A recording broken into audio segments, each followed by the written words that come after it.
Hello student, branch civil engineering, semester 4th and 6th, subject I irrigation engineering. जैसा कि हमने पहले ही बात कर चुके हैं कि यह subject irrigation engineering 4th semester और 6th सेमेस्टर दोनों के लिए कॉमन सब्जेक्ट है। दोनों के लिए वही सिलेबस है, तो 4th सेमेस्टर और 6th सेमेस्टर दोनों के लिए। आज हम इरिगेशन इंजीनियरिंग में जो टॉपिक आपका है एक्वाडक्ट मतलब जल सेतु के बारे में बात करेंगे कि जल सेतु क्या होता है। आपने सेतु का नाम सुना होगा कि सेतु क्या होता है, पुल आपने सुना होगा, ब्रिज सुने होंगे। तो जैसे आपने देखा होगा कि एक सड़क है या फिर रेल मार्ग है, तो सड़क और रेल मार्ग के क्रॉसिंग पर आपने देखा होगा कि कहीं पर सड़क अधिक ऊंचाई पर गई होगी तो रेल मार्ग उसके नीचे से गुजरा होगा, कहीं रेल मार्ग अधिक ऊंचाई से गया होगा तो सड़क उसके नीचे से गुजरी होगी। कहीं कहीं आप देखे होंगे दोनों एक ही लेवल पे होंगे तो वहाँ पर फिर फाटक लगाकर व्यवस्था की जाती होगी, पहले रेलगाड़ी गुजर जाए फिर उसके बाद आपका ये सड़क यातायात स्टार्ट किया जाए। तो वही कॉन्सेप्ट आपका यहाँ पे भी है। यहाँ पर एक सिंचाई नहर है, इरिगेशन कैनाल, और दूसरा प्राकृतिक नदी नाला है।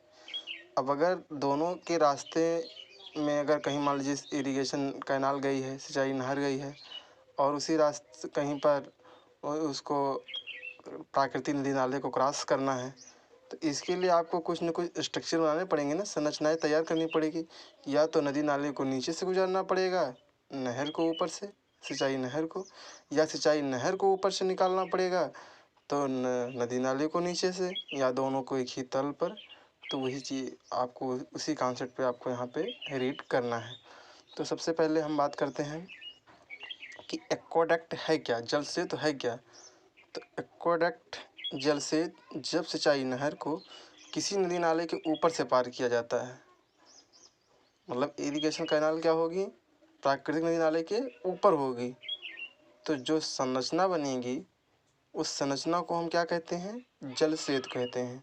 अगर आपसे पूछा जाए कि एक्वाडक्ट क्या है, जल सेतु क्या है, तो सिंचाई नहर को जब प्राकृतिक नदी नाले से ऊपर से निकाला जाता है तो उस प्राकृतिक नदी नाले को ऊपर से निकालने के लिए जो स्ट्रक्चर बनाया जाता है उसी स्ट्रक्चर को हम क्या कहते हैं, जल सेतु कहते हैं।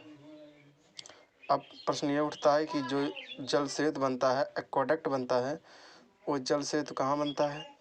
तो वो जल सेतु हम ये देखते हैं कि जहाँ पर फ्लूम टाइप का हो। फ्लूम टाइप का मतलब कि वहाँ पर जो नहर की चौड़ाई हो वो कम रखी जाए, क्योंकि जब नहर की चौड़ाई कम रहेगी तो इस स्ट्रक्चर में पैसा क्या होगा, कम से कम लागत, कॉस्ट कम से कम आएगी।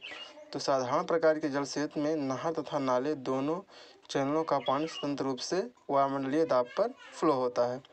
क्रॉसिंग स्थल पर नहर अथवा नाले के पार्ट को सकरा मतलब फ्लूमिंग करके जल सेतु का निर्माण करके लागत को कम किया जा सकता है। फ्लूमिंग का मतलब हमने आपको बताया, जैसे आपने चित्र में देखिए, ये नहर की सामान्य चौड़ाई, कैनाल की विड्थ है, ये फ्लूम विड्थ मतलब यहाँ पर क्या हो गया, सकरा हो गया है, और ये ड्रेन। तो अगर यहाँ पर सकरा रहेगा मतलब कि फ्लूमिंग जिसे कहते हैं, तो कास्ट क्या होगी, कम से कम कास्ट खर्च होगी, और इस कास्ट में आपका ये जल सेतु तैयार हो जाएगा।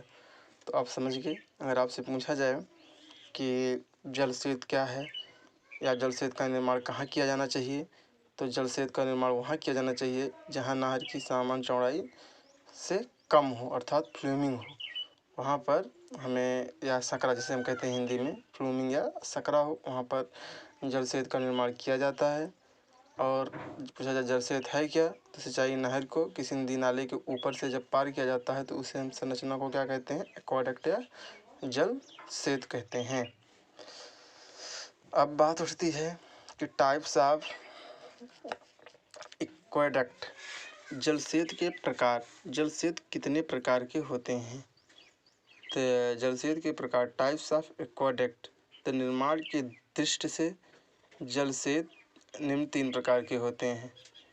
कौन कौन से, उसमें फर्स्ट है डाट जल सेतु, जिसे हम कहते हैं आर्च एक्वाडक्ट। डाट का मतलब आपने देखा होगा, बहुत पुराने ज़मानों से डाट और टॉर्च देखते आए होंगे कि आपने देखा होगा, सुना होगा नाम भी मेहराब टाइप का, जैसे गुंबदाकार बनाया जाता था, उसी तरीके से इस प्रकार के जल सेतु में क्या होगा, नाले के ऊपर चिनाई की एक डाट का निर्माण करके नहर को उसके ऊपर से निकाल दिया जाता है। तो जब नाला कम चौड़ा हो और नहर खंड भी छोटा हो, क्योंकि बड़े डाट बनाने में ऊंचाई काफ़ी अधिक करना पड़ता है, तो उससे नहर में समस्या प्रॉब्लम ही खड़ी होती है। इसलिए डाट जल सेतु कब बनाया जाएगा कि जब नहर की चौड़ाई क्या हो, कम हो और नाला भी कम चौड़ा हो, तो वहाँ हम डाट जल सेतु का निर्माण करते हैं। डाट में आपने देखा होगा काफ़ी ऊंचाई पर बनता है। तो इस प्रकार से जल सेतु में नाले के ऊपर चिनाई की एक डाट का निर्माण करके नहर को उसके ऊपर से निकाल दिया जाता है। आपने समझ गए डाट जल सेतु क्या है, आर्च एक्वाडक्ट क्या है। आर्च एक्वाडक्ट का मतलब है, डाट जल सेतु का मतलब है कि ऐसी जल सेतु, इसमें क्या होते हैं कि पिलर खड़े किए जाते हैं और उसके ऊपर आपने देखा होगा गुंबदाकार अर्चनुमा एक इस तरीके से तैयार कर दिए जाते हैं, जिसे हम कहते हैं डाट जल सेतु, आर्च एक्वाडक्ट। दूसरा हम बात करेंगे स्लैब जल सेतु। जहाँ पर डाट जल सेतु का निर्माण नहीं किया जा सकता है, वहाँ पर हम स्लैब एक्वाडक्ट बनाते हैं, स्लैब जल सेतु।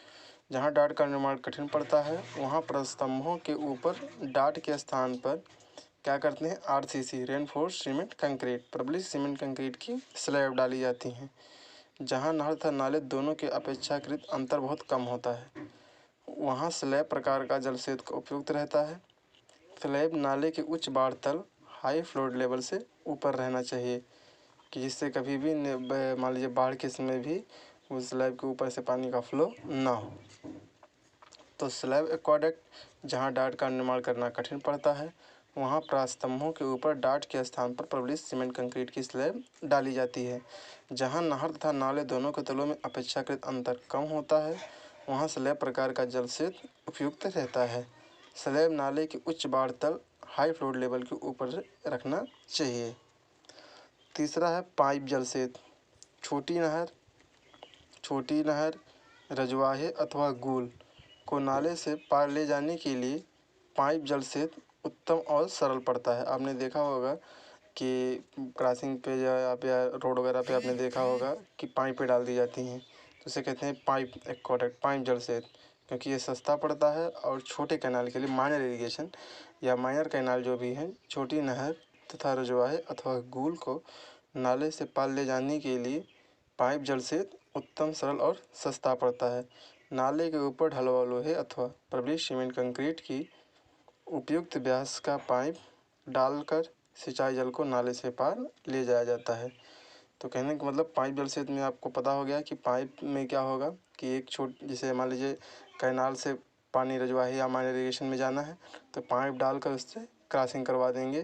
तो ऊपर से आप मतलब आपने देखा होगा कि ज़्यादा डाया की पाइप है तो नीचे आप सपोर्ट के लिए भी लगा देते हैं। तो छोटी नहर अथवा रजवाहे अथवा गूल को नाले से पार ले जाने के लिए पाइप जल सेतु उत्तम, सरल और सस्ता पड़ता है। नाले के ऊपर ढलवा लोहे अथवा प्रबलित सीमेंट कंक्रीट की उपयुक्त व्यास की पाइप डालकर सिंचाई जल के पार से ले जाया जाता है। तो एक बार ओवरव्यू हम देख लेते हैं, आज हमने क्या पढ़ा।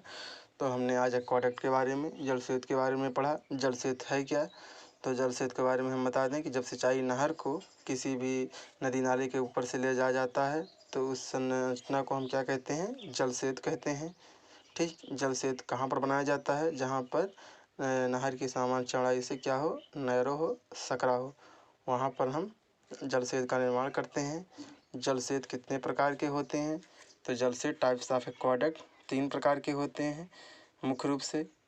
एक डाट जल सेतु, आर्च एक्वाडक्ट, इसमें क्या होता है, इसमें थम पाए खड़े किए जाते हैं, पिलर खड़े किए जाते हैं, उसके ऊपर डाट का निर्माण कर दिया जाता है। डाट आपने देखा होगा जैसे आप मेहराब वगैरह कहते हैं, देखा होगा दरवाज़ों, पुराने ज़मानों में आपने देखा होगा जो दरवाजे के ऊपर बनता था, उस आकार में इसको बना देते हैं, इसे कहते हैं डाट जल सेतु। यह कहाँ उपयुक्त होता है, जब नहर और नाला दोनों के सेक्शन क्या हो, कम हो, मतलब कम से हो, कम चौड़ा हो, तो वहाँ पर हम डाट जल सेतु का प्रयोग करते हैं। स्लैब जल सेतु, जब डाट का निर्माण करना कठिन पड़ता है क्योंकि डाट काफ़ी ऊंचाई पर चला जाता है, तो वहाँ पर प्रास्तंभों के ऊपर डाट के स्थान पर आरसीसी कर देते हैं, डाल दी जाती है, या वहाँ पर उपयुक्त होता है जहाँ पर दोनों के तलों में अंतर बहुत कम होता है।